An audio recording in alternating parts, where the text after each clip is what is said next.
The Avenger. The road to crime ends in a trap that justice sets. Crime does not pay.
The Avenger, sworn enemy of evil, is actually Jim Brandon, a famous biochemist. Through his numerous scientific experiments, Brandon has perfected 2 inventions to aid him in his crusade against crime as the Avenger. The telepathic indicator, by which he is able to pick up thought flashes, and the secret diffusion capsule, which cloaks him in the black light of invisibility. Brandon's assistant, the beautiful Fern Collier, is the only one who shares his secrets and knows that he is the man the underworld fears as the Avenger. And now, the Avenger and the Tunnel of Disaster.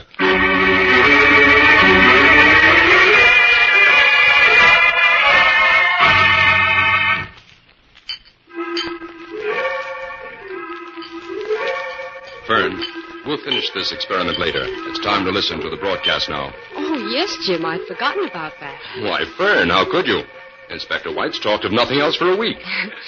You helped him write his dedication speech for the opening of the new tunnel, didn't you, Jim? Yes, and he'll never forgive us if we don't listen to him deliver it. No, I'll tune it in. You know, they ran into so much trouble building that Riverport tunnel, I often thought they'd never finish it. Well, folks, several thousand people are gathered here for the dedication of the new Riverford Tunnel that cuts through South Mountain. In another moment, the ceremonies will begin. Jim, In the meantime, didn't the final cost of the tunnel amount to more than twice the amount originally planned for it? That's right, Fern. The engineers ran into all sorts of difficulties. In fact, they advised the city council more than once to abandon the whole idea. It's pretty well known that the engineers wanted to resign, but the city held them to their contract.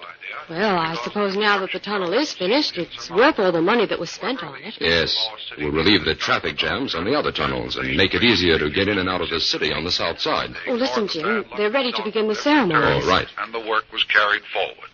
We are broadcasting to you from a helicopter from which we can see both ends of the tunnel. Now, in just a moment, our tunnel commissioner, Jonas Anderson, will drive the first car through the tunnel. Right now, the tapes are being cut, the municipal band is striking up, and the commissioner's car is entering the tunnel. As soon as the car emerges at the other end, the signal will be given for the first ticket to be sold. The commissioner is making this trip to establish a time record. And now I'm going to lower the mic over the side and let you listen to the band for a moment.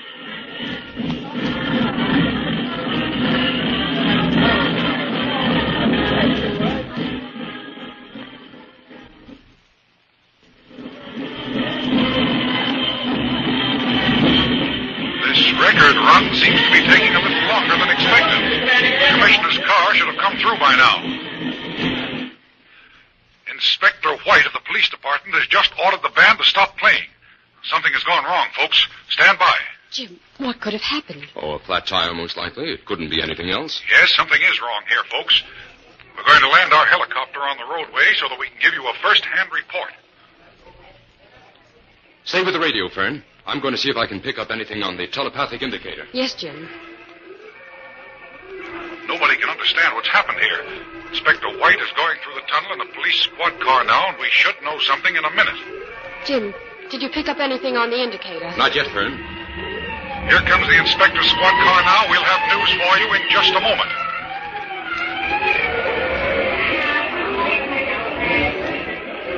Ladies and gentlemen, a very strange thing has happened here. Inspector White reports that there is absolutely no sign of either the commissioner or his car in the tunnel. They've just disappeared.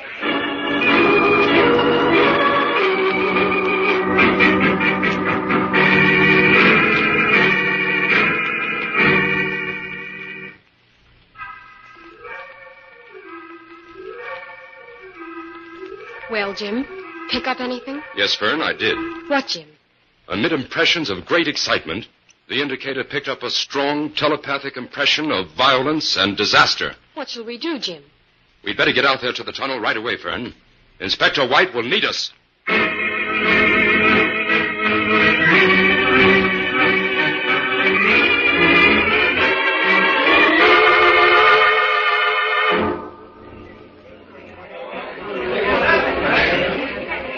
Okay, Joe, it's Jim Brandon. He's connected with my office. Let him through the ropes. Thanks, Inspector. Good grief, this is some mob. Yes, Fern, we tried to get them to go home, but they won't budge. Over this way, Jim. I want to talk to you. Say, how many guards were stationed in the tunnel when this crazy thing happened, Inspector? 4, Jim. 1 on each end and 2 in the center. The center ones were knocked out, but they're in the hospital under guard. There's not a chance that they know anything. If they did, they'd have been killed. That's what I think. But here's something else, Jim. This note was found pinned to the coat of one of those guards. What does it say, Jim? It's a warning to the mayor.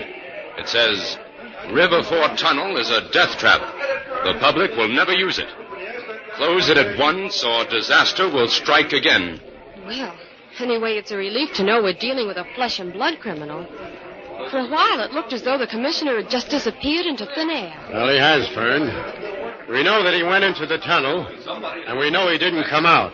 He's not in there now, so where is he? Inspector, I'd like to take a walk through the tunnel. Oh, you won't find a thing, Jim, but come on. Do you think this will cause the tunnel to be closed for good, Inspector? I don't know, Fern. That's up to the city council. This tunnel cost the city $15 million. I'm betting they won't close it. Well, whether they do or not, I've still got to crack this case, and in short order, too. Wait. Where's that hammering coming from, Inspector? Well, that's my men testing every inch of these walls, Jim. If there's a hollow spot, they'll find it. Good work, Inspector. Jim, have you got any ideas at all on this thing? Not yet, Inspector. But there's got to be a joker in this deal somewhere. We'll just play the hand out, and we'll find it.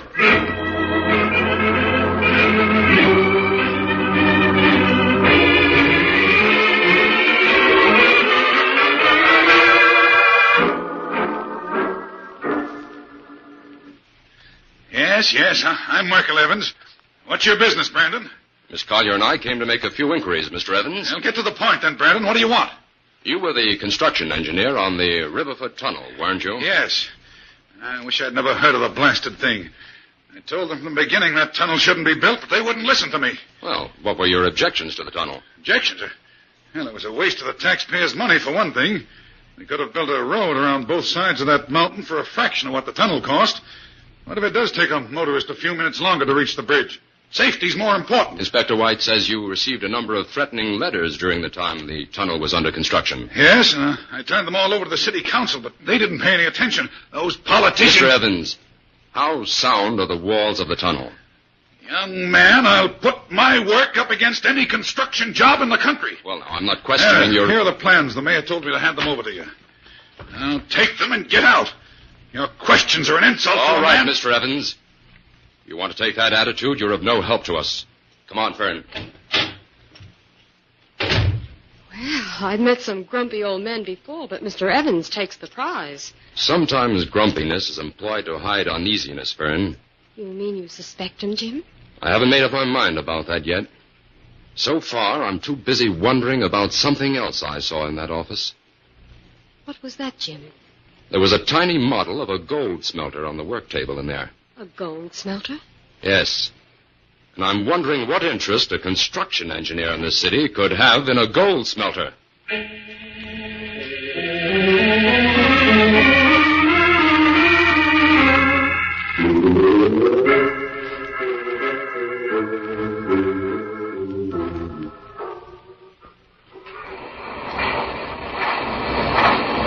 This is the Hartley Steel Mill, Fern. That must be the office over there. What do you expect to find out here, Jim? Well, this visit is more or less of a shot in the dark, Fern. You'll notice that this land adjoins the city property on which the tunnel is located. Oh, yes. In going through the city records, I discovered that before the tunnel was built, the Hartley Steel Company tried to buy up all that adjoining city property. They didn't succeed, but I'd like to find out why they wanted that land. That sounds like an interesting angle, Jim. Oh, here's the office building. Well, I guess we just walk right in. That you, Joe? I know, it's Jim Brandon. I've got business with Mr. Hartley. Well, there must be some mistake. Mr. Hartley's been dead for 3 years. I want to see the man in charge, then. Do you have an appointment? No, but I think he'll see me. I'm from the police. Oh, well, come in. I'm Theodore Ramsey, the general manager here. This is my assistant, Miss Collier. Sit down, won't you? Thank you. I'm sorry to barge in on you this way, Mr. Ramsey, but there are a few questions I'd like to ask. Oh, that's all right, Mr. Brandon. Only I'm a little curious as to why the guard didn't call me from the gate to say you were coming. I don't think he saw us. We came in the side entrance just as some trucks were pulling out. I see. Well, go ahead, Brandon. Some years ago, the Hartley Steel interest tried to buy the city land adjoining this property. Why? Well, old Mr. Hartley was living then. And when he heard the city was thinking of building a tunnel under this mountain, he was afraid it might undermine part of our property and endanger our business. Oh, I see. Any other reason? Well, frankly, yes. We had always hoped that the city would build a road around this end of the mountain. A great deal of our material is delivered in trucks, and a good road would be to our advantage. Naturally, a tunnel through the mountain would cancel out the road. And you weren't willing to build the road yourself? Well, not unless we owned all the land. Mr. Ramsey, do you own the steel mill now? Oh, no. I'm just the general manager. Old Hartley's grandson, Lee Burgess, owns it. Does he take an active part in running the mill? Well, yes and no. You know how these rich boys are. He has an office over there near the smelting plant. But I don't think he's in it very often. Well, thank you very much, Mr. Ramsey. This was just a routine check. Oh, that's all right. Even though we weren't very keen on the tunnel at first, we're just as much upset as you are as the way things have turned out. Call on me again if I can be of any help.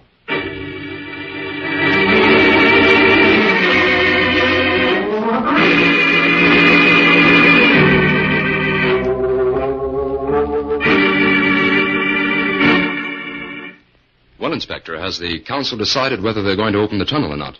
Well, they reached a decision 2 hours ago, Jim. The tunnel is now open to traffic. I've just come from there.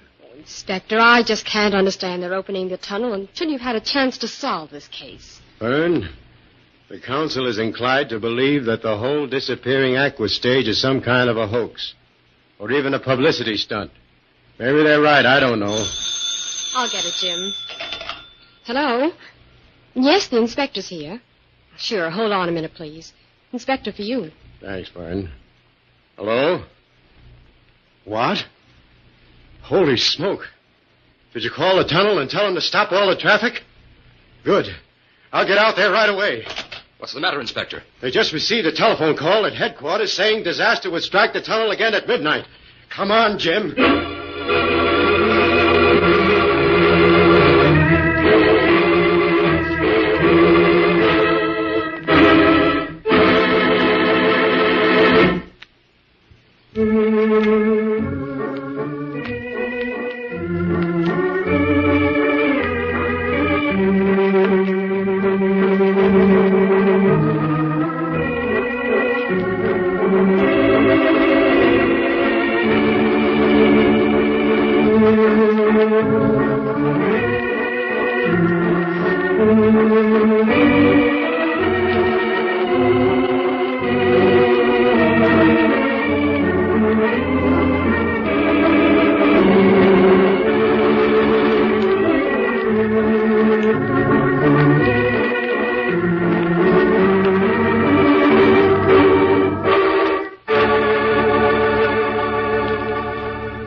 now back to the Avenger and the Tunnel of Disaster.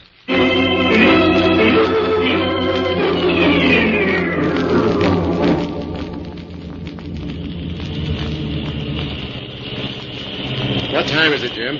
It's 11:58, Inspector. Say, look at that car ahead. Why, it broke right through the gate and went into the tunnel. Oh, the fools. Jim, Fern, get out and stand guard here. See that no other cars get past the guard. Okay, come on, Fern. Right, Jim. Where are you going, Inspector? Into the tunnel. Inspector! Inspector! You're crazy! You'll never come out of there alive! Come back!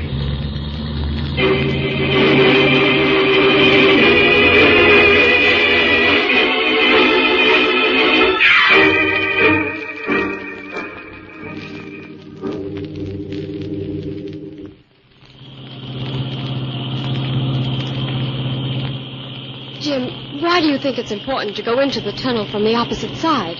We're losing time driving around this mountain. Fern, every car that has disappeared within that tunnel went in at the north entrance. There's some reason for that, and I've got to find out what it is. Oh, Jim, I'm afraid we're too late to save the inspector. We lost minutes getting to the place the guard had his car parked. There's the entrance, Fern. Now hold tight. I'm going to crash right through the gate.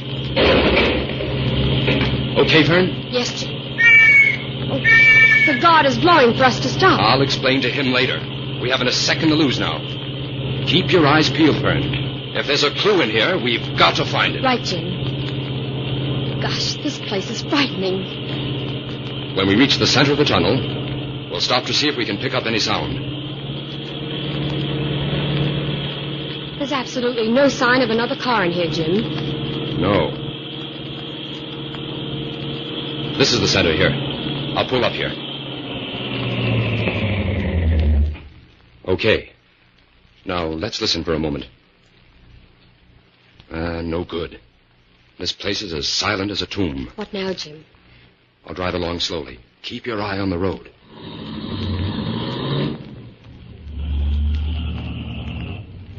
Jim, wait. I just caught sight of something on the side of the road. What was it, Fern? No. Something small that seems to be shining. There it is, Jim. Huh? Oh, it's a pencil. It's the inspector's gold pencil, Fern. Good heavens. That means he got as far as this spot, Jim. Yes. And according to my mileage gauge, this is exactly 0.8 of a mile from the north entrance. Come on, Fern. We've got to get back to the laboratory. This is our first real clue.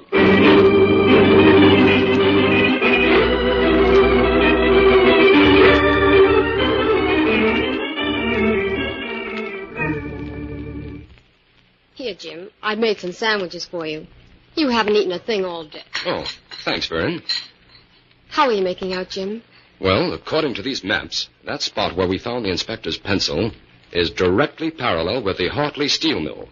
But, Jim, if the tunnel walls are solid, as everyone claims, what connection can the steel mill have with the tunnel? That's where my other discovery comes in.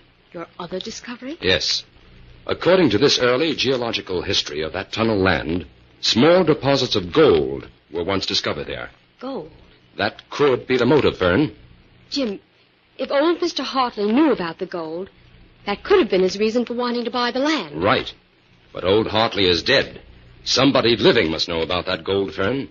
That's the reason they want the tunnel closed. But who, Jim?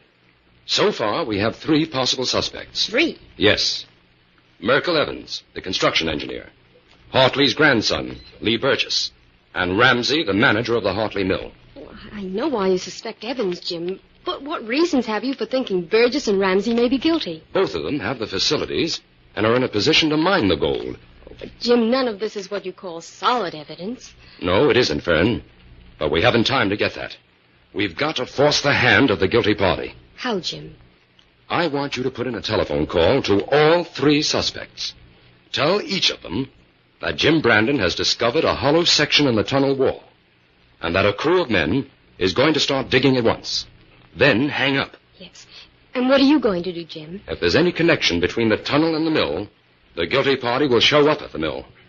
I'll be waiting for him there as the Avenger.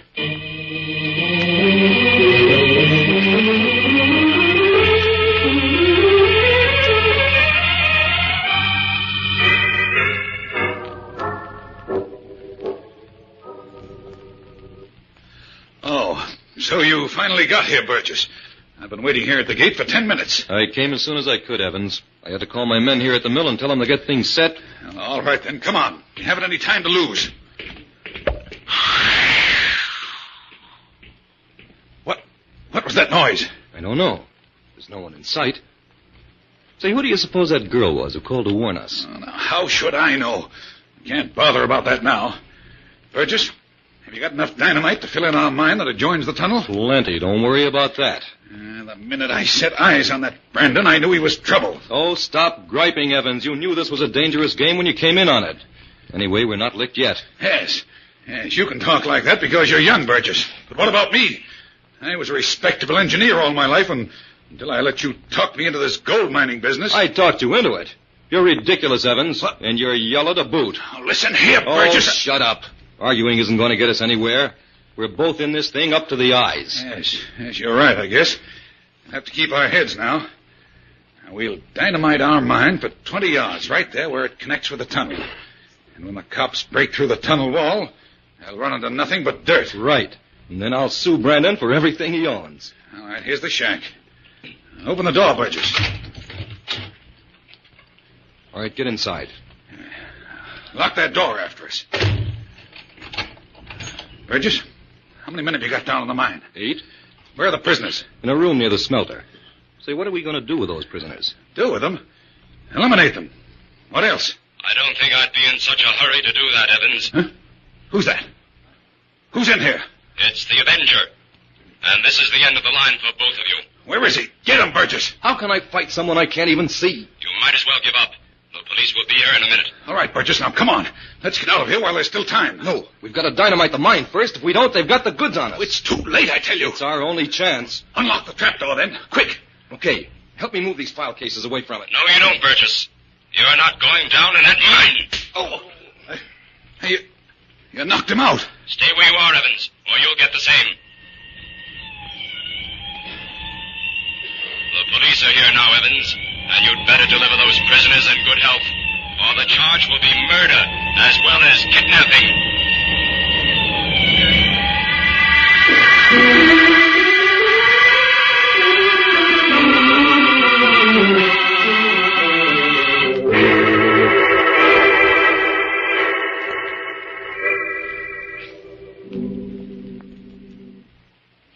Jim, Fern, over here. We're waiting for you. What are you planning to do down here, Inspector? Deliver your dedication speech for these reporters? No, Jim. I brought Merkel Evans down here in the tunnel to demonstrate exactly how this swinging wall works. How do you feel, Inspector? Fine, Fern, fine. Never better. Okay, Evans. Start talking. All right. Now, you'll notice that there's a steel girder every 15 feet here through the center of the tunnel. Well, this section of the wall right here, between these two girders, opens just like a door. The huge hinges are behind the steel girder there on the right. But where does the door end? There's no trace of a break in the wall. It ends over there beneath that girder on the left, doesn't it, Evans? Yes, that's right. Now, that girder is attached to this movable portion of the wall.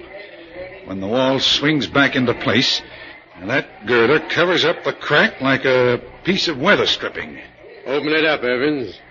We want to see for ourselves. Well, I'll have to signal the man on the other side of the wall. You see, this whole section is wired and controlled by a photoelectric eye back there in the mine.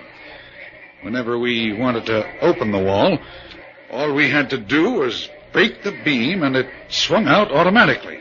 Give the signal.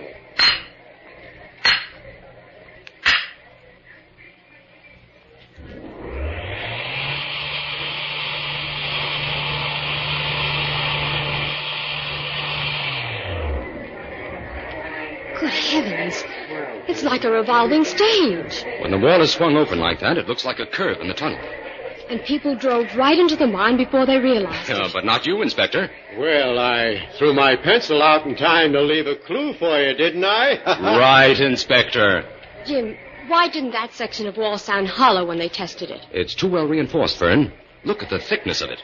Oh, yes. Okay, Evans, that's all. Take him to headquarters and book him, boys. Oh, Inspector, What is it, Jim? Smile. Those reporters are snapping your picture.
Jim, it's thrilling to see all this traffic going through the tunnel. Yes, Fern. It proves how much the city needed it. Is there really a rich gold vein under the tunnel, Jim? No, Fern. As it turned out, Burgess and Evans had already mined most of the gold in this mountain. Not that it will ever do them any good. There's just one other thing I don't understand. What's that, Fern? What happened to the two men who were in that car the inspector followed into the tunnel that night? They weren't held prisoner with the inspector and commissioner. No, because they were Burgess's own men. That spectacular dash of theirs was staged to keep the disaster stories going. Well, come on, Jim. We'd better get back to the laboratory. I have work to do. So have I.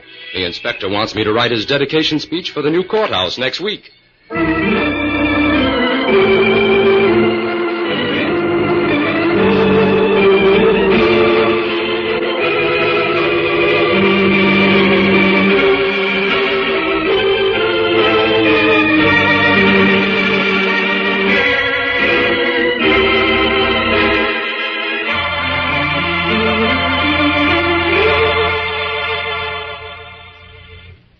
All characters, names, places, and plots used in the Avenger program are fictitious. Any similarity to persons living or dead is purely coincidental.